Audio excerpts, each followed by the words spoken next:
Break के बाद स्वागत है आपका हमारे निर्धार के खास कार्यक्रम महासंग्राम में। लगातार सुबह 7 बजे से लोकसभा चुनाव 2024 के 6वें चरण की लगातार अपडेट हम आपको देते रह रहे हैं। सुबह 7 बजे से शाम 6 बजे तक यह कार्यक्रम, ये प्रक्रिया लगातार जारी रहेगी और उसी की कड़ी में आज हम आपको इस सेगमेंट में बताने वाले हैं, कुछ हॉट सीटों की चर्चा करने वाले हैं, कुछ हॉट सीटों के बारे में बताने वाले हैं और इसके लिए हमारी सहयोगी नौजीत। बिल्कुल देवेंद्र जी, अब जो है इस वक्त बड़ी खबर आ गई है तो पहले उस पर नजर डाल लेते हैं। इस वक्त की बड़ी खबर दिल्ली से। देश में 8 राज्यों में मतदान जारी है। 8 राज्यों की 58 सीटों पर मतदान 3 बजे तक 39.20% मतदान हुआ। बिहार में 45.21, हरियाणा में 96.26, जम्मू कश्मीर में 44.41, झारखंड में 54.34, दिल्ली में 44.58% मतदान हुआ है। झारखंड में 54.34, दिल्ली में 44.58, ओडिशा में 48.44, यूपी में 43.95, पश्चिम बंगाल में 70.19% मतदान हुआ है। 8 राज्यों के 58 सीटों पर 3 बजे तक का हम आपको बता रहे हैं। सुबह 7 बजे से लेकर 3 बजे तक 39.2% मतदान हो चुका है और अभी भी मतदान जारी है। शाम को 6 बजे तक मतदान होगा। चलिए बढ़ते अगली बड़ी खबर की ओर। तो खबर आपको बता रहे हैं इस वक्त की टीवी स्क्रीन पर आप देख सकते हैं। लखनऊ से यूपी के 6ठे चरण में मतदान जारी है। यूपी की 14 लोकसभा सीटों पर मतदान दोपहर 3 बजे तक 43.95% मतदान यहां पर हुआ है। इलाहाबाद में 41.4, अम्बेडकर नगर में 50.1%, आजमगढ़ में 45.38, बस्ती में 47.3, भदोही में 42.39% मतदान हुआ है। वहीं जौनपुर में 43.75, लालगंज में 44.63, मछली शहर में 43.89, फूलपुर में 39.46, प्रतापगढ़ में 41.87% मतदान हुआ है। वही बात कर ली जाए तो आपको बता दें कि प्रतापगढ़ में 41.87 और संत कबीर नगर में 43.49% मतदान हुआ है। तो उत्तर प्रदेश की 14 लोकसभा सीटों पर दोपहर 3 बजे तक 43.9% मतदान हो चुका है और अभी भी मतदान लगातार जारी है। जी देवेंद्र। तो लगातार मतदान का प्रतिशत आपने देखा कि 3 बजे तक 70.19% मतदान हुए हैं, जिसमें से पश्चिम बंगाल में माफ कीजिएगा 49.20% मतदान हुए हैं, जिसमें पश्चिम बंगाल में 70.19% मतदान हुआ है, सबसे ज्यादा।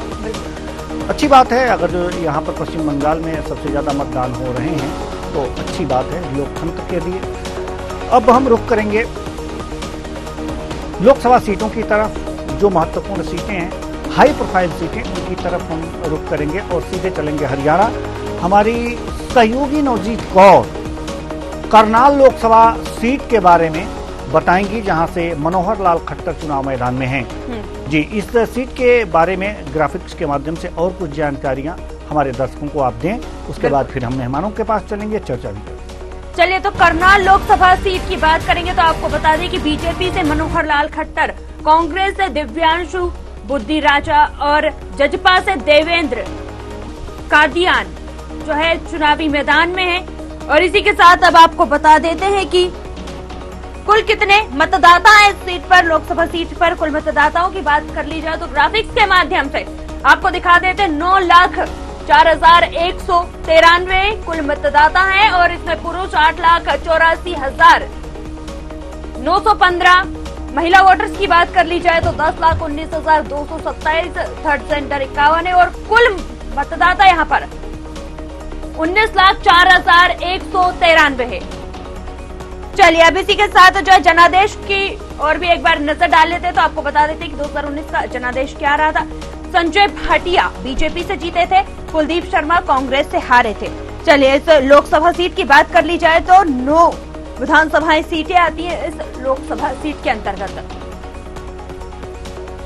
नीलोखेड़ी में स्वतंत्र उम्मीदवार ने जीत दर्ज की। इंद्री में बीजेपी, करनाल में बीजेपी, घरौंडा में बीजेपी, पानीपत ग्रामीण में बीजेपी, पानीपत शहरी में बीजेपी, असंध में कांग्रेस, इसराना में कांग्रेस और समालखा में कांग्रेस। कांग्रेस से आप देख सकते हैं कि 3 सीटों पर कांग्रेस, बीजेपी 5 सीटों पर और 1 सीट पर स्वतंत्र उम्मीदवार ने अपना परचम लहराया है। तो चलिए बिल्कुल अब इतिहास की ओर नजर डाल लेते तो आपको बता देते कि 2009 में अरविंद शर्मा कांग्रेस से यहाँ पर जीते थे और 2014 की बात कर ली जाए तो अश्विनी चोपड़ा बीजेपी से जीते थे और 2019 में संजय भाटिया बीजेपी से जीते थे 2019 में संजय भाटिया।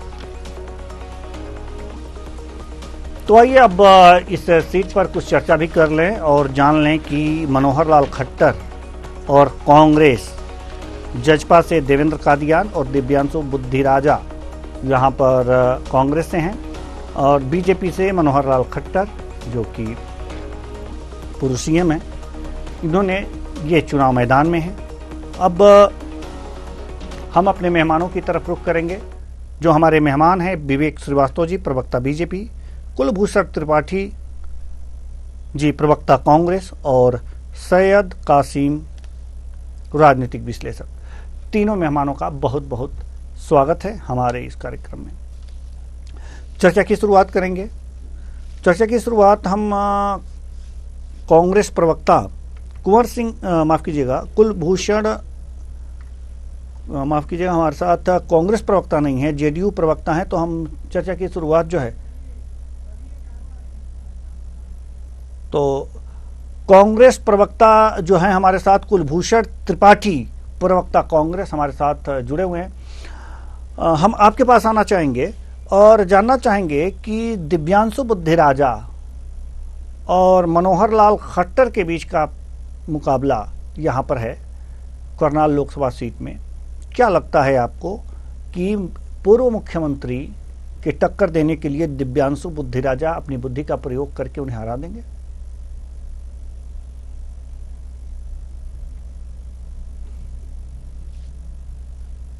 से आप देखें कि जब कोड ऑफ कंडक्ट लागू हुआ उस समय कहीं न कहीं भारतीय जनता पार्टी आत्मविश्वास में थी और उसको लग रहा था कि तीसरी बार मोदी सरकार 400 पार। लेकिन आज उनको हकीकत समझ में आ गई है कि अब मामला बहुत खराब स्थिति में आ चुका है। यह चुनाव निश्चित तौर पर मैं ये कहूंगा कि जनता ने अपने लिया है और भाजपा की इस अताताई, हरियाणा की आप जिस सीट की बात कर रहे हैं मनोहर लाल खट्टर साहब के लिए, तो वहां तो डबल इंजन की सरकार रही और डबल इंजन की सरकार ने सिर्फ एक ही काम किया कि आम आदमी के सपनों को रौंदने का काम किया और जो विकास के नाम पर इन्होंने ढिढोरा पीटा उसमें या तो नफरत का विकास किया या विभाजन का विकास किया, दुश्वारियों का विकास किया, भय का विकास किया, भूख का विकास किया, भ्रष्टाचार का विकास किया। तो आज ऐसी परिस्थितियों में जनता जब मतदान कर रही है तो वो देख रही है कि हमें एक सुरक्षित भविष्य चाहिए, एक इस तरह की सरकार नहीं चाहिए जो तानाशाही तरीके से काम करती है, जिसको संसदीय प्रक्रिया में अपने ही दल में बात करने की जरूरत महसूस नहीं होती है। विपक्ष की तो भूमिका छोड़ ही दीजिए। रातों रात अचानक निर्णय होते हैं। रात में 8 बजे प्रधानमंत्री जी टीवी पर प्रकट होंगे और देश में कोई बहुत बड़ा तालिबानी फरमान लागू हो जाएगा। तो ऐसी सरकार लोकतंत्र के लिए हित में नहीं है और निश्चित तौर पर जिस तरह से बीजेपी ने मंशा अपनी जाहिर की कि हमें 400 प्लस सीटें चाहिए हैं क्योंकि हमें बाबा साहब के संविधान में बदलाव करना है, उनके कुछ सांसदों ने, कुछ मंत्रियों ने खुलेआम ऐसे स्टेटमेंट दिए और ताज्जुब ये है कि प्रधानमंत्री जी के सलाहकार विवेक देवराय साहब ने एक पूरा राइटअप लिखा, एक एडिटोरियल लिखा और उन्होंने कहा कि हम संविधान में बदलाव चाहते हैं। लेकिन देश की जनता इस संविधान में बदलाव नहीं चाहती है। जो गांधी जी की देन है, जो अंबेडकर साहब की देन है, जो नेहरू की देन है, संविधान सभा में हमारे मनीषियों ने जो संविधान तय किया उसमें बदलाव की जरूरत महसूस नहीं करती है जनता। इसलिए भारतीय जनता पार्टी सरकार के विरोध में मतदान हो रहा है और निश्चित तौर पर भारतीय जनता पार्टी 150 सीटों पर इस देश में सिमटने जा रही है। मनोहर लाल खट्टर साहब को ठीक चुनाव से पहले हटाना, वहां पर इतना बड़ा बदलाव करना निश्चित तौर पर उनकी छवि को डेंट करता है। आखिर क्या जरूरत पड़ी कि उनको हटाया गया? उसी दिन तय हो गया था कि वो अपनी शुचिता और अपना सम्मान खो चुके हैं और इस चुनाव परिणाम से यह निश्चित तौर पर तय हो जाएगा। चलिए ठीक है, हमारे साथ एक और मेहमान के त्रिपाठी जी जेडीयू से जुड़ चुके हैं। आपका बहुत बहुत स्वागत है हमारे इस कार्यक्रम में। हम आपके पास आएंगे लेकिन जाना चाहेंगे विवेक श्रीवास्तव जी के पास, बीजेपी प्रवक्ता। सबसे बड़ी बात जी, करनाल लोकसभा जो सीट है, इस पर सबसे ये हाई प्रोफाइल सीट इसलिए मानी जा रही है कि यहाँ पर पूर्व सीएम मनोहर लाल खट्टर चुनाव मैदान में है। लेकिन जो स्थितियां हमारे कांग्रेस के प्रवक्ता ने यहाँ पर दिखाई हैं, बताई हैं कि मुख्यमंत्री चुनाव से पहले मुख्यमंत्री बदल दिए गए, तो एक तरह से डेंट करने की कोशिश की जा रही है। तो अगर मुख्यमंत्री के तौर पर ये लोकप्रिय नहीं रहे और इनको हटा करके दूसरे मुख्यमंत्री बनाने पड़े, तो उस क्षेत्र में, करनाल लोकसभा क्षेत्र में, इनकी लोकप्रियता कैसे मान ली बीजेपी? देवेंद्र जी, खट्टर जी 2 टर्म से लगातार मुख्यमंत्री रहे। ये पार्टी की अपनी अंदरूनी रणनीति है, तो किसको कहाँ ले जाके बैठाना चाहते, उससे क्या काम लेना चाहते। पार्लियामेंट्री बोर्ड को लगा कि नहीं, उनका कार्यकाल मुख्यमंत्री के रूप में काम भर का हो चुका है, अब इनकी लोकप्रियता को हम सभा चुनाव में जनता के समक्ष ले जाएंगे और आगे ये पूरी भारत सरकार की सेवा करेंगे। उस रणनीति के तहत खट्टर जी को मैदान में उतारा गया। ये पार्टी का अपना एजेंडा होता है, जिसको जहां जीतने की उम्मीद होती है वहां से उस तरह का प्रत्याशी पार्टी उतारती है। और जहां तक हरियाणा सरकार की बात है, हरियाणा सरकार एक लोकप्रिय सरकार है। खट्टर जी के नेतृत्व में भी लोकप्रिय सरकार थी और सैनी साहब के नेतृत्व में भी लोकप्रिय सरकार। चलिए, हमारे साथ सैयद कासिम जी, राजनीतिक विश्लेषक, हमारे साथ जुड़े हुए हैं। सैयद कासिम जी, आपको क्या लगता है कि मनोहर लाल खट्टर की टक्कर दिव्यांशु बुद्धिराजा से है और ये टक्कर दे पाएंगे? लेकिन मुझे लगता है कि जिस मनोहर लाल खट्टर पे भारतीय जनता पार्टी ने खुद भरोसा नहीं किया, उनको मुख्यमंत्री पद से हटा दिया, उनको जनता के बीच में अपना भरोसा बनाने में बड़ी मेहनत का सामना करना पड़ा।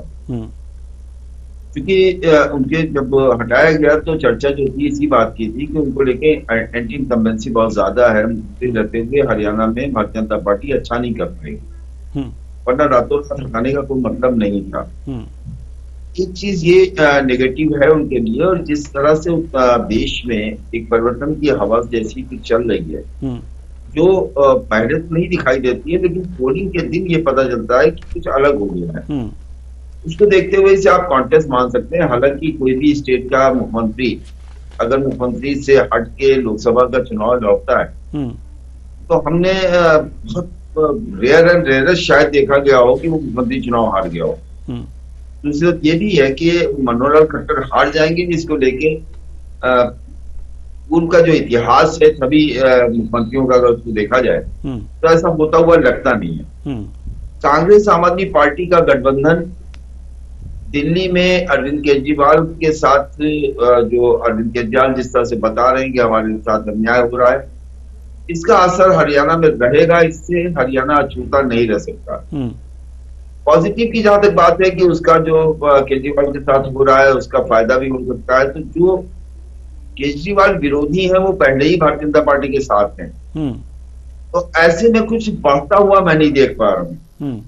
लेकिन ये जरूर है कि केजरीवाल इस तरह से उन्होंने अपने आप को बड़ा त्यागी और बड़ा बलिदानी और बहुत ज्यादा मुसीबत में घिरा हुआ बताया है, उसका फायदा जो है कांग्रेस को वहां मिल जाए तो ये ताज्जुब करने जैसी बात नहीं होगी। जी चलिए, जेडीयू प्रवक्ता हमारे साथ के त्रिपाठी जी भी जुड़े हुए हैं। तो जेडीयू के नजरिए से यह सीट किसकी तरफ जाती हुई दिख रही है? मनोहर लाल खट्टर जो है एक पुराने भाजपा के कदावर नेता रहे, हरियाणा के मुख्यमंत्री रहे हैं, इसलिए अभी उस पर कुछ सवाल करना अभी बड़ा मुश्किल है कि वो हार जाएंगे। ये बड़ा मुश्किल सवाल है। और जहां तक सवाल केजरीवाल का है, तो केजरीवाल नैरेटिव बनाने में बड़े कामयाब होते हैं। लेकिन नैरेटिव इस बार बड़ा मुश्किल है कि उनका नैरेटिव कुछ चल पाएगा, क्योंकि खुद ही अपने बुने हुए जाल में फंस गए।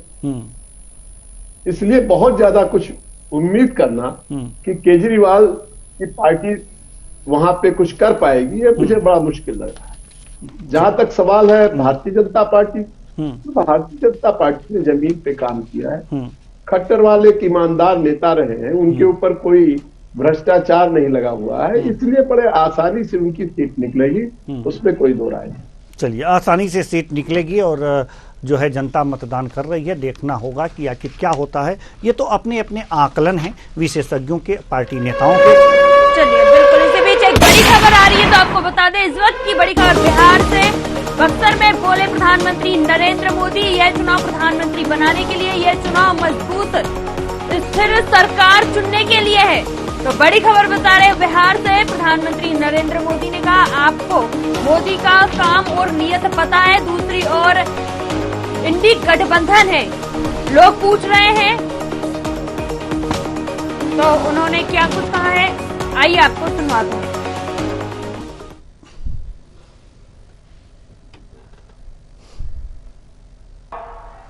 प्रधानमंत्री बनाने के लिए ये चुनाव देश में मजबूत और स्थिर सरकार चुनने के लिए है। आपने 10 साल तक अपने मोदी को जांचा है, परखा है। आपको मोदी का काम भी पता है, मोदी की नीयत भी पता है। लेकिन दूसरी ओर कौन है? लोग पूछते हैं कि इंडी जमात में प्रधानमंत्री कौन बनेगा। जनता को ये हक है ना जानने का, नहीं है भाई? हक है ना? लेकिन वो जवाब नहीं देते। वो जैसे ही कोई पूछता है भाई तुम्हारा। चलिए, एक और बड़ी खबर आ रही है बिहार से। आपको बता दें कि पटना में बोले AIMIM प्रमुख ऑफिस से नरेंद्र मोदी तीसरी बार पीएम नहीं बनेंगे। मुस्लिम आरक्षण को लेकर शाह पर कसा तंज। तो बड़ी खबर बता रहे हैं आपको बिहार से, जहां मुस्लिम आरक्षण को लेकर शाह पर तंज कसा। वह सभी आरक्षण खत्म कर देंगे, संविधान भी खत्म कर देंगे, ऐसा उन्होंने कहा है।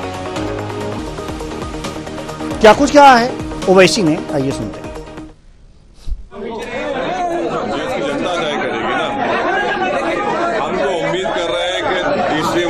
देश के प्रधानमंत्री नरेंद्र मोदी ना बने, इसी के लिए हमारी कोशिश है। अब ये देश तय करेगा। मुस्लिम आरक्षण का को रद्द कर दूंगा।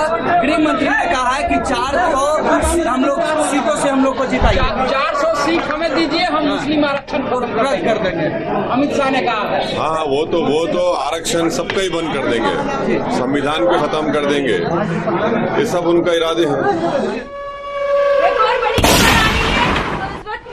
बिहार से, जो आपको बता दें कि ओवैसी के दौरे पर एलजेपी प्रमुख का तंज है, ओवैसी इंडी गठबंधन को नुकसान पहुंचाएंगे, ऐसा उन्होंने कहा है। तो बड़ी खबर, लोगों का जोश उत्साह देखने को मिला है। हमारा छठा और सातवां चरण भी स्पष्ट है, एनडीए को 400 पार से कोई नहीं रोक सकता। तो एलजेपी का ओवैसी के दौरे पर तंज, क्या कुछ कहा है, आइए सुनवाते हैं चिराग पासवान। तो कुछ नहीं होंगे, बट हाँ इंडिया अलायंस को नुकसान ये जरूर करेंगे। बहरहाल प्रधानमंत्री जी की आज सभाएं और जिस तरीके से उसमें इतनी भीषण गर्मी के बाद लोगों का जोश, उत्साह और एक जन सैलाब देखने को मिल रहा है, इसने छठा और सातवां चरण भी हम लोग का स्पष्ट कर दिया है। 400 पार अब करने से कोई नहीं रोक सकता। एक और बड़ी खबर आ रही है, तो आपको बता दें कि इस वक्त की बड़ी खबर बिहार से, जहां राजद नेता तेजस्वी यादव का बयान, जैसा जैसा चुनाव आगे बढ़ रहा, प्रधानमंत्री भी की भाषा में गिरावट आ रही है, तो उन्होंने ऐसा कहा है। बड़ी खबर आपको बिहार से बता रहे हैं, जहां पीएम पर आरक्षण खत्म करने का आरोप है। पीएम ने धमकी के आधार पर आरक्षण का विरोध किया है। हमारी सरकार ने कार्रवाई की। तो बड़ी खबर, प्रधानमंत्री नरेंद्र मोदी पर तंज कसा है। हमारी सरकार ने कराई जातिगत जनगणना। तो राजनेता तेजस्वी यादव का बयान सामने आया है, क्या कुछ कहा है, आइए सुनो। वो कह रहे हैं कि आप लोग को वोट बैंक के लिए मुजरा भी करना पड़े तो करें, हम लोग आरक्षण प्रधानमंत्री का दिन प्रतिदिन जैसे चुनाव आगे बढ़ रहा है वैसे भाषा में भारी गिरावट आ रही है और ऐसी भाषा वो बोल रहे हैं जिससे उनके समर्थकों को भी अच्छा नहीं लग रहा। विरोधी तो छोड़ो, प्रधानमंत्री के जो समर्थक हैं उनको भी उनकी भाषा पसंद नहीं आ रही। ये बिहार है, लोकतंत्र की जननी है, इनको काम की बात करनी चाहिए और प्रधानमंत्री को है। तो प्रधानमंत्री नरेंद्र मोदी के मुजरा वाले बयान पर एक और बड़ी खबर आ रही है उत्तर प्रदेश से। गोरखपुर में कांग्रेस महासचिव प्रियंका गांधी जनसभा को किया संबोधित, बीजेपी पर साधा निशाना। तो बड़ी खबर आपको बता रहे हैं, गोरखपुर में कांग्रेस महासचिव प्रियंका गांधी, जहां उन्होंने कहा जो नेता तर्कहीन बातें करते हैं, कभी मंगलसूत्र की बात करते हैं, उन्हें रास्ता दिखाइए। तो आपको बता दें कि उन्होंने ऐसा कहा है। क्या कुछ कहा है ये सुनवाते। जिस तरह से कांग्रेस पार्टी और समाजवादी पार्टी ने इस गठबंधन के साथ जिस तरह से एकजुटता से काम किया है, जिस तरह से हम इस चुनाव को लड़े हैं, उसी तरह की जीत आप बना के दिखाइए। आपके सामने जो नेता आकर स्तरहीन बातें करते हैं, मोदी जी की तरह कभी भैंसों की बात करते हैं, कभी मंगलसूत्र की बात करते हैं, लेकिन बेरोजगारी महंगाई की बात नहीं करते, उनको रास्ता दिखा दीजिए।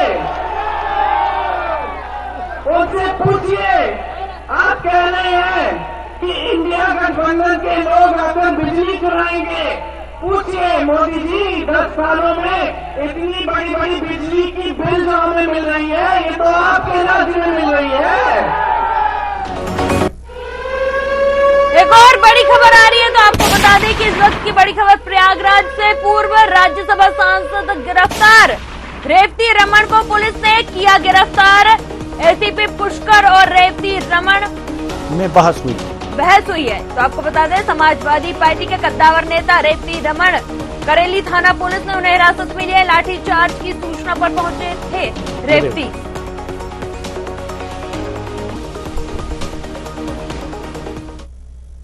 अरे ये वोटरों को लाठीचार्ज कर रहे हैं, भगा रहे हैं, वोट नहीं डालने दे रहे हैं, बीएलओ को भगा दे रहे हैं। अभी बीएलओ को तो हमने बैठवाया है यहाँ। पुलिस वाले प्रजातंत्र को खत्म कर रहे हैं, गुंडाई कर रहे हैं। ये सरकार जाने वाली है दिल्ली से, इनकी विदाई होने वाली है, तो इसलिए इस तरह का तांडव करके पुलिस के बल पर ये वोट ले लेंगे, जबरदस्ती वोट ले लेंगे। घबरा तो गई है, सब हार रहे हैं। इनकी विदाई 4 तारीख को हो जाएगी। क्या लगता है 400 पार के नारे पे क्या कहेंगे? इनका खटिया खड़ी हो जाएगी 400 पार, तो बहुत लंबी तो खटिया खड़ी हो जाएगी 400 पार, तो बहुत बड़ी बात है। तो अब अपने मेहमानों की तरफ रुख करेंगे, और इससे पहले कि मेहमानों की तरफ रुख करें, हम चाहेंगे अपनी सहयोगी नवजीत से कि गुड़गांव लोकसभा सीट जहां से राज बब्बर चुनाव लड़ रहे हैं, उसके बारे में कुछ जानकारी हमारे दर्शकों को देते हैं। तो बिल्कुल ग्राफिक्स के माध्यम से हम बताएंगे गुड़गांव लोकसभा सीट के बारे में कि चुनावी मैदान में कौन कौन है। बीजेपी से राव इंद्रजीत सिंह, कांग्रेस से राज बब्बर और जजपा से राहुल फजीलापुरिया, ये जो है चुनावी मैदान में है। फजीलापुरिया जो है जजपा से है। और इसी के साथ अब आपको बता देते हैं कुल कितने मतदाता हैं। कुल मतदाताओं की बात कर ली जाए तो ग्राफिक्स के माध्यम से आपको दिखा देते हैं कि यहाँ पर कुल कितने मतदाता हैं, जिसमें महिला और पुरुष कितनी है। चलिए, तो आप देख रहे हैं कि 19,90,701 कुल वोटर्स हैं। इसमें से पुरुष वोटर्स की बात कर ली जाए तो 10,54,683 है। महिला वोटर्स 9,36,018 है। चलिए, इसी के साथ अब जनादेश की ओर एक बार नजर डालेंगे। 2019 का क्या कुछ जनादेश रहा है तो आपको बता देते हैं। बीजेपी से राव इंद्रजीत जीते थे, कांग्रेस से कैप्टन जय सिंह यादव हारे थे। अब इसी के साथ आपको बता देते हैं कि इस लोकसभा सीट में कितनी विधानसभाएं हैं, तो गुड़गांव लोकसभा सीट में 9 विधानसभा सीटें हैं। उस पर भी एक बार नजर डाल लेते हैं। तो Bawal BJP, Pataudi BJP, Gurgaon BJP, Sohna BJP, Nuh AND, Rewari Congress, Firozpur Jhirka Congress, Punhana Congress और बादशाहपुर कांग्रेस। तो आप देख सकते हैं कि लगातार 4 पर कांग्रेस, 4 पर बीजेपी और 1 AND। चलिए इसी के साथ जो एक बार इतिहास पर भी नजर डाल लेते हैं कि यहाँ का आखिर क्या कुछ इतिहास रहा है। बात कर ली जाए तो आपको बता दें कि 2009 में राव इंद्रजीत सिंह, 2014 में भी राव इंद्रजीत सिंह बीजेपी से, और 2019 में भी राव इंद्रजीत सिंह, और एक बार फिर पार्टी ने उन्हें मौका दिया है और वो चुनावी मैदान में 3 बार अपनी जीत दर्ज करा चुके हैं और चौथी बार फिर चुनावी मैदान में है। अब हम अपने मेहमानों की तरफ रुख करेंगे और हमारे मेहमान विवेक श्रीवास्तव जी और कुलभूषण त्रिपाठी जी, प्रवक्ता कांग्रेस से, और जेडीयू से के त्रिपाठी जी हमारे साथ बने हुए हैं। जैसा कि बीजेपी प्रवक्ता विवेक श्रीवास्तव जी, हम आपके पास आना चाहेंगे, और ये देख रहे हैं कि इस सीट पर लगातार बीजेपी का कब्जा है, लेकिन इस बार कांग्रेस से राज बब्बर चुनाव लड़ रहे हैं, तो टक्कर तो होगी। और तीन बार से लगातार जीतते आ रहे हैं, चौथी बार पुनः बीजेपी ने राव इंद्रजीत सिंह को चुनाव मैदान में उतारा है, तो कुछ एंटी इनकम्बेंसी भी होगी। राज बब्बर एक फिल्म अभिनेता हैं, रह चुके हैं, खैर अब तो फिल्में उनकी नहीं आ रही हैं, लेकिन फिर भी राज बब्बर का नाम तो नाम ही है। क्या लगता है कि राज बब्बर को हराने में कामयाब हो जाएंगे राव इंद्रजीत जी? देखिए देवेंद्र जी, राज बब्बर कोई चुनौती नहीं रहे। जब वो फिल्म इंडस्ट्री से शुरू निकले थे तो कुछ जगह उनकी चमक समझ में आई, बाकी धीरे धीरे जनता ने उनको रिजेक्ट कर दिया। और राज बब्बर उत्तरी हरियाणा के बगल एक सीट पड़ती है फिरोजाबाद, वहां चुनाव लड़के चुनाव हार चुके।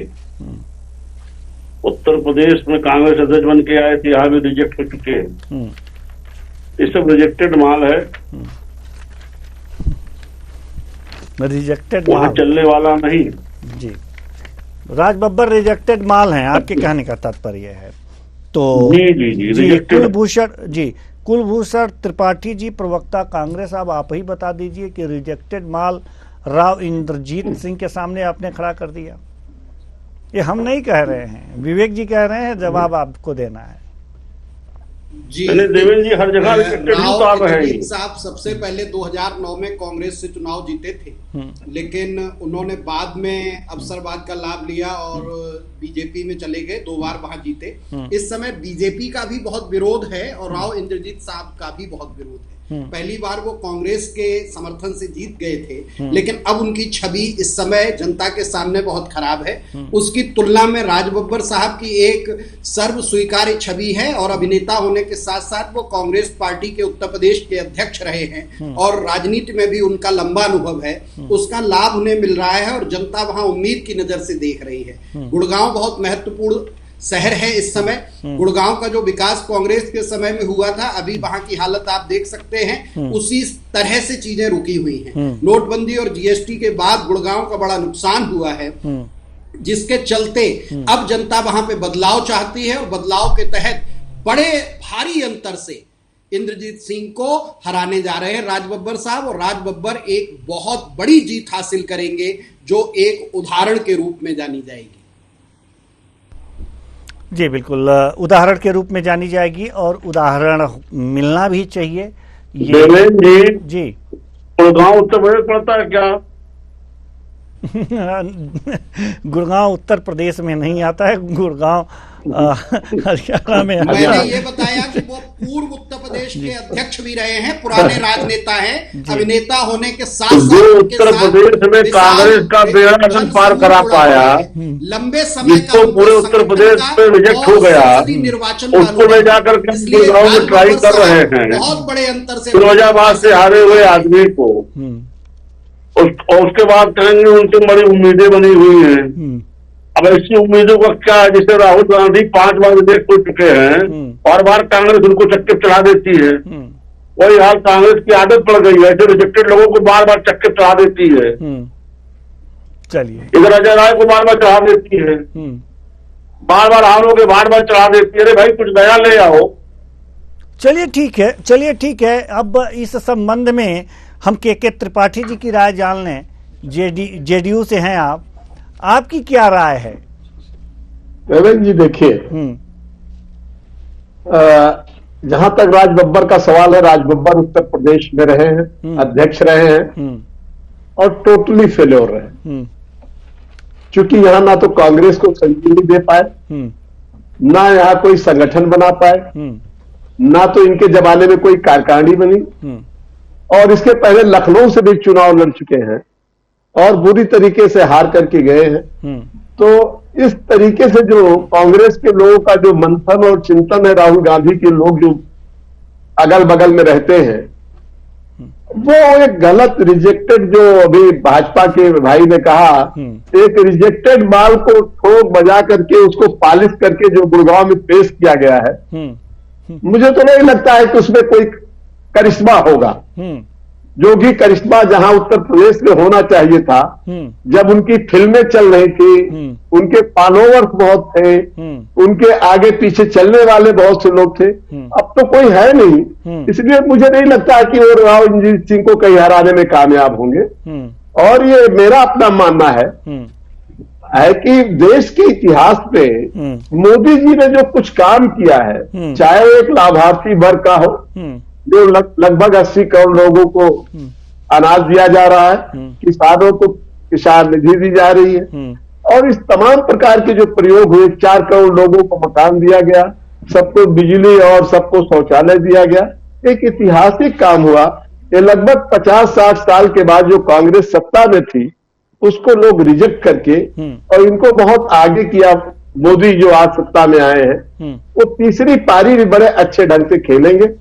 देश को ऐसे नेता की जरूरत है, और देश ये चाह रहा है। गठबंधन बोल रहा है कि आप बोल रहे हैं? ये मेरा गठबंधन बोल रहा है, जिसमें जेडीयू भाजपा के गठबंधन के साथ है।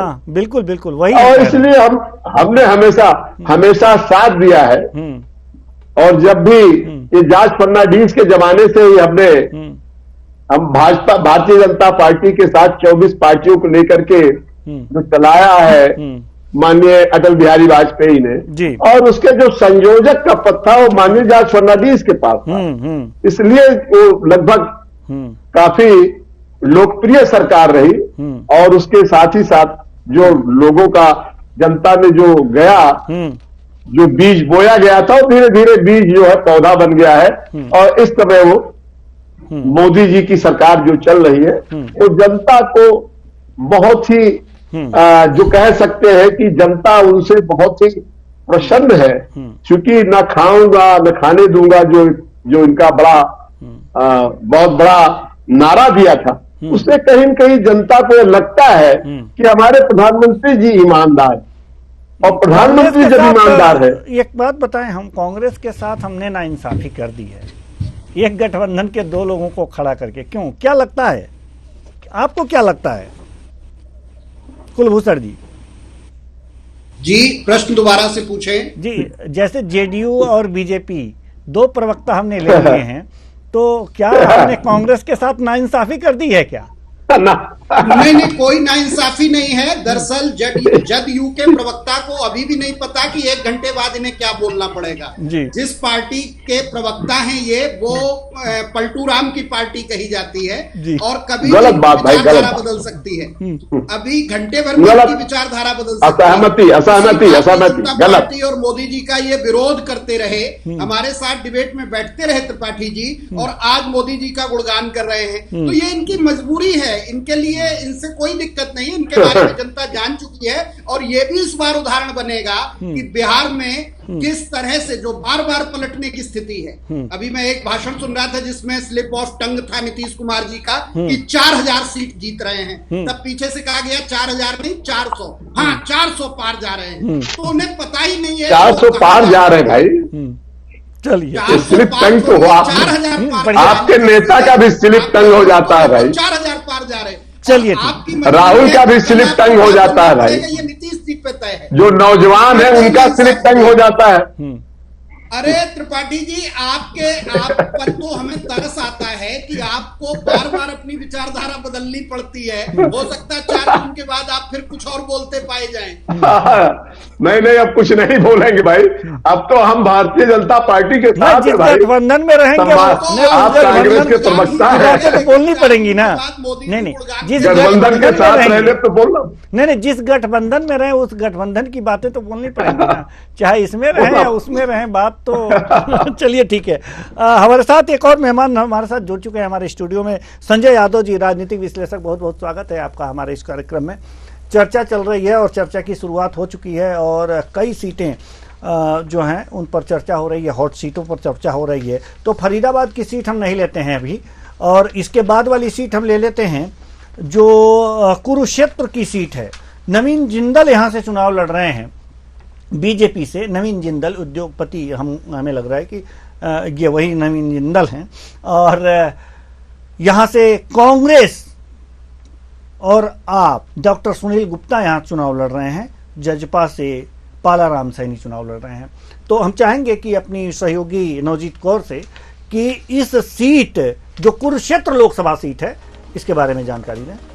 बिल्कुल, तो आपको सबसे पहले बता देते थे कि चुनावी मैदान में कौन है। बीजेपी से अगर बात कर रही जाए तो नवीन जिंदल, और कांग्रेस से आप डॉक्टर सुशील गुप्ता, जजपा से पालाराम सैनी जो है चुनावी मैदान में। अब एक बार जो है कुल कितने मतदाता, इस पर भी नजर डाल लेते हैं ग्राफिक्स के माध्यम से। तो आपको बता देते हैं कि यहाँ पर कुल कितने मतदाता है और पुरुष महिला मतदाता यहाँ पर कितनी है। 17,88,491 कुल वोटर्स हैं, जिसमें से 9,38,029 पुरुष मतदाता है, 8,50,439 महिला वोटर्स और थर्ड जेंडर 23 है यहाँ पर। अब इसके साथ जनादेश की बात कर लेते हैं। तो आपको बता दें कि 2019 का क्या जनादेश रहा था। तो आपको बता दें, नायब सिंह सैनी बीजेपी से जीते थे, निर्मल सिंह कांग्रेस से हारे थे। अब इस लोकसभा सीट के अंदर आपको बता दें कि 9 विधानसभा सीटें आती है, एक बार उन पर भी नजर डाल लेते हैं। रादौर में कांग्रेस, लाडवा में कांग्रेस, शाहबाद में जेजेपी, गुहला में जेजेपी, थानेसर में बीजेपी, पेहोवा में बीजेपी, कोलायत में बीजेपी, कैथल में बीजेपी और पुंडरी में स्वतंत्र उम्मीदवार। यानी कि बीजेपी आप देख सकते हैं कि 4 सीटों पर काबिज है, जेजेपी 2 सीटों पर, कांग्रेस 2 सीटों पर और 1 पर स्वतंत्र उम्मीदवार। जी चलिए, इसी के साथ इतिहास पर भी नजर डाल लेते हैं। तो एक बार ग्राफिक्स के माध्यम से आपको बता दें, 2009 में नवीन जिंदल कांग्रेस से जीते थे, 2014 में राजकुमार सैनी बीजेपी से, और 2019 की अगर बात कर रही जाए तो नायब सिंह सैनी बीजेपी से जीते थे। जी देवेंद्र। और इस बार बीजेपी से नवीन जिंदल, यानी कि कांग्रेस को छोड़ करके नवीन जिंदल बीजेपी से पुनः चुनावी मैदान में है। 9 में कांग्रेस से और 24 में आ गए बीजेपी से। तो हम अपने मेहमानों की तरफ रुख करेंगे और अपने मेहमान जो हमारे मेहमान हैं, विवेक श्रीवास्तव जी, कुलभूषण त्रिपाठी जी, जेडीयू के त्रिपाठी जी, और साथ ही हमारे राजनीतिक विश्लेषक संजय यादव जी। तो संजय यादव जी के पास हम आए इससे पहले विवेक श्रीवास्तव जी से सवाल हमारा यही है कि 9 में कांग्रेस से जिंदल जी जीते थे 2009 में, और 2024 आते आते बीजेपी से चुनाव लड़ रहे हैं। कितने आश्वस्त हैं? भूतपूर्व कांग्रेसी प्रत्याशी, भूतपूर्व कांग्रेसी सांसद को पुनः सांसद का चुनाव लड़ा रहे हैं बीजेपी से। देखिए देवेंद्र जी, ये सत्य है कि कांग्रेस अपने लोगों को संभाल नहीं पा रही या उनके कार्यकर्ताओं में उनके नेतृत्व के प्रति विश्वास का अभाव हो गया है। और तो वो दल हैं या परिचित से परिचित से कार्यकर्ता, हमारे लिए व्यक्ति नहीं महत्वपूर्ण है, विचारधारा महत्वपूर्ण है। कोई व्यक्ति यदि आता है हमारी विचारधारा के साथ मिलकर के हमारे साथ काम करना चाहता है, हम उसे पर्याप्त अवसर देते हैं। नवीन जिंदल आए हैं, उनका स्वागत किया पूरी पार्टी ने, उन्हें मौका दिया गया है, अच्छा करेंगे, आगे बढ़ेंगे और हमारे उन्हें पूरा अवसर दिया जाएगा। विचारधारा हम समझौता नहीं करते। और अभी जो हमारे कांग्रेस के मित्र हमारे जेडीयू के मित्र के ऊपर कटाक्ष कर रहे थे, जेडीयू के मित्र हमारे जॉर्ज फर्नांडिस जी का नाम लिए, उनके साथ जो कांग्रेस ने सदन में किया उसे कभी कोई भी लोकतांत्रिक व्यक्ति भुला नहीं सकता। बतौर रक्षा मंत्री कभी भी कांग्रेसियों ने उनको जॉर्ज फर्नांडिस को बोलने नहीं दिया सदन में, और उनके ऊपर एक ताबूत घोटाला का एक चस्पा करके उनको हमेशा सदन में अपमानित करने का काम किया। जो लोकतंत्र सेनानी थे, जिनका पूरा राजनीतिक जीवन कांग्रेस की जड़ खोदने में बीत गया, तो ऐसे जॉर्ज फर्नांडिस को अपमानित करने वाले लोग हमारे जेडीयू प्रवक्ता का क्या सम्मान करेंगे, ये समझा जा सकता है। गठबंधन दिख रहा है, बहुत जोरदार गठबंधन है। नहीं, हमने गठबंधन 1 और 1 11 के बाइंडिंग में बनाया है। हमने कोई ऐसे हवाई गठबंधन नहीं तैयार किया। हमारी कहीं न कहीं विचारधारा उनसे मेल खाती है। शायद आज चाहे लोकतंत्र के मुद्दे पे बयान होगा कि भारतीय जनता पार्टी और जदयू का गठबंधन विचारधारा के आधार पर है। इससे बिल्कुल है, कोई दूसरी पंक्ति नहीं हो सकती। बिल्कुल आधार ये है, वो भी कांग्रेस के विरोध में है, हम भी कांग्रेस के विरोध में हैं। हम भी परिवारवाद के विरोधी, वो भी परिवारवाद के विरोधी है। नीतीश जी के परिवार में किसी का नाम बताइए जो राजनीति में हो। बिल्कुल। जॉर्ज फर्नांडिस के परिवार किसी का नाम बताइए जो राजनीति में हो। मोदी जी के परिवार कोई नाम बताइए जो राजनीति में हो। ठीक है, इंडी गठबंधन के सूत्रधार भी नीतीश जी ही थे। आधार है जो हमारे उनके मेल खाते हैं। चलिए चलिए, ठीक है विवेक श्रीवास्तव जी, खिलते रहिए, इसी तरह से मुस्कुराते रहिए, जवाब देते रहिए। मुस्कुराहट आपके चेहरे पर अच्छी लगती है, नाराजगी अच्छी नहीं लगती, इसलिए कमल की तरह खिलते रहिए, खिलखिलाते रहिए, मुस्कुराते रहिए। जवाब देने में कोताही मत कीजिएगा, बस इतना ध्यान रखिएगा। हम आना चाहेंगे कुलभूषण त्रिपाठी जी के पास।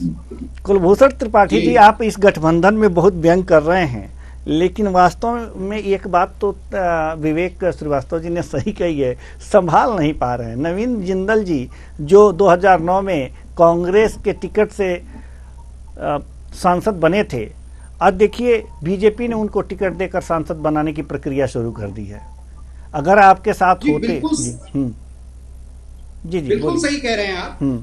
ये सही बात है कि कांग्रेस को राहुल जी ने जो कहा था कि कांग्रेस को भारतीय जनता पार्टी बेहतर बना रही है और साफ सुथरा कर रही है। जो लोग विचारधारा पर नहीं टिक सकते, जो संघर्ष नहीं कर सकते, जो ईडी और सीबीआई से डर जाते हैं, वो लोग भारतीय जनता पार्टी का हिस्सा बन जा रहे हैं, इसमें कोई दिक्कत नहीं है। लेकिन ऐसे समय में हमारे जैसे लाखों करोड़ों कार्यकर्ता हैं जो कांग्रेस की विचारधारा को लेकर गांधी और नेहरू के सपनों का भारत बनाने के लिए प्रयासरत हैं। और वो आज भारतीय जनता पार्टी चाहे जिसको डरा के, धमका के, किसी भी तरह से अपने साथ जोड़ ले, टिकट देके, उनको कोई प्रलोभन देके, भय देके, तो ऐसी सारी चीजों पर जो लोग छोड़कर गए हैं वो किसी भी विचारधारा के सहयोगी नहीं हो सकते। और निश्चित तौर पर वो समय की अनुकूलता देखते हुए सहज मार्ग चुन रहे हैं, तो अपना नुकसान कर रहे हैं। ठीक है, जो मैं जदयू के लिए कह रहा था, जदयू का विचारधारा के आधार पर ही क्या गठबंधन राजद के साथ भी था? क्या वो इंडिया गठबंधन के सूत्रधार बने थे तब भी विचारधारा के आधार पर थे? इसके लिए श्रीवास्तव जी बड़ा जोर दे रहे हैं विचारधारा पे। अभी भी त्रिपाठी जी को तकलीफ है ना विचारधारा तय करने में। आखिर क्या बताएं, क्या आज सेकुलरिज्म के साथ नहीं खड़ा है जदयू? चलिए क्या आज जदयू ये नहीं कहता कि हम समाजवाद तो सुन लीजिए ना के त्रिपाठी जी क्या कर रहे हैं कम शब्दों में, क्योंकि अभी ब्रेक का वक्त तो हो चुका है, लेकिन जल्दी से कह रहे हैं कि वो क्या बता पाएंगे। नहीं के त्रिपाठी जी जल्दी से, क्योंकि संजय जी से अभी एक भी कमेंट नहीं लिया है, तो संजय जी के पास भी आना। देवेंद्र जी, मैं कांग्रेस प्रवक्ता का एक शब्द का जवाब जाना चाहता हूँ जी, जल्दी से दीजिए। तो बहुत पुरानी पार्टी के, देश के सबसे बड़ी पुरानी पार्टी के नेता हैं, और दूसरी सबसे बड़ी चीज ये है कि जब हमारी समाजवाद जो आया वो कांग्रेस के खिलाफ ही अब खड़े थे, गैर कांग्रेस की बात डॉक्टर लोहिया ने उठाई, और उसके बाद जो देश पे सबसे बड़ा जो रेलवे का हड़ताल हुआ वो जॉर्ज फर्नांडिस ने किया, और इंदिरा गांधी उससे सकते में आकर के इमरजेंसी लगाई, और इमरजेंसी में उनके साथ जो यातनाएं दी गई देवेंद्र जी, उसको अगर सुनेंगे, उसको अगर खोल के आप जाइए और देखिए उस पे कि उनकी जंजीरें लगी हुई हैं, जो देश की सारे रेलवे मजदूरों की हड़ताल कर देता है एक काल पे बंबई बंद हो जाता है, और आज ना उनका परिवार है, न परिवारवाद है, न कोई फैक्ट्री है, न कोई दुकान है। आज कांग्रेस जो उनको ललकार रही है, अरे जरा अपने गिरेबान में खाल के देखो, जिसके घर खुद शीशे के होते दूसरे के घर पे पत्थर नहीं फेंकना चाहिए। चलिए ठीक है, अब हम संजय जी के पास जाना चाहेंगे जल्दी से।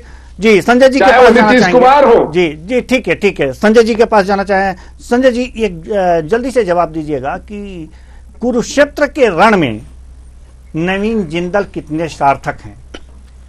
देखिए, कुरुक्षेत्र के क्षेत्र में जो नवीन जिंदल जी एक अच्छे प्रत्याशी हैं भाजपा के लिए, परंतु वहां पे सबसे मजबूत कारण हारने का भाजपा का रहेगा। एक तो किसान आंदोलन, दूसरा पहलवानों का शोषण। ये दो कारण भाजपा के लिए हार का कारण बनेंगे। नहीं, आप तो हरा ही दिए, मतलब अगर जो जीत नहीं सकते क्या, आप तो हरा दिए डायरेक्ट। नहीं, देखिए जिंदल जी अपने आप में एक बड़ा चेहरा है, बड़ा एक हस्ती हिंदुस्तान की, बड़े उद्योगपति हैं, और अगर हारते हैं तो हारेंगे तो कारण किसान और ये पहलवान, और जीतेंगे तो उनका व्यक्तिगत जो एक अपना पहले से और बना एक बड़े उद्योगपति हरियाणा के, जो हरियाणा जिनके कारण हरियाणा की पहचान है, नवीन जिंदल परिवार एक मतलब हरियाणा की शान है जी। तो वो एक उनके साथ विरासत रहेगी जिंदल परिवार की, और लोगों का जुड़ाव रहेगा, क्योंकि उन्होंने बहुत कुछ दिया भी हरियाणा को उद्योग के माध्यम से जी। तो ये कारण उनका व्यक्तिगत रहेगा। बाकी पार्टी हित में जब जाएंगे तो पार्टी अगर वर्चस्व जाएगा, बीजेपी का नुकसान जो होगा उसमें कांग्रेस यदि और आम आदमी पार्टी मिलकर लड़ रही है, तो मुझे लगता है किसान आंदोलन का फैक्टर यदि वो काम कर गया, क्योंकि खाप पंचायतें वो काफी हुई है कुरुक्षेत्र में, और ये जो पहलवानें थी हमारी फोगट बहनें, ये हरियाणा से सारे पहलवान थे। अगर ये मुद्दा चल पड़ा तो वहाँ बीजेपी का सुपड़ा भी साफ हो सकता है हरियाणा में। बिल्कुल। तो चूंकि अब वक्त जो है एक छोटे से ब्रेक का है, इसलिए इस चर्चा को और आगे नहीं बढ़ा सकते। बहुत बहुत धन्यवाद चारों मेहमानों का, आप आए और अपने अपने विचार साझा किए। तो वक्त हो चला है एक छोटे से ब्रेक का। मुझे हमारी सहयोगी नवजीत कौर के साथ दीजिए अल्प विराम। थोड़ी देर बाद हम आएंगे और चुनाव से संबंधित जानकारियां और जानकारियों का पिटारा जरूर आपके सामने प्रस्तुत करेंगे। तो लेते हैं छोटा सा ब्रेक।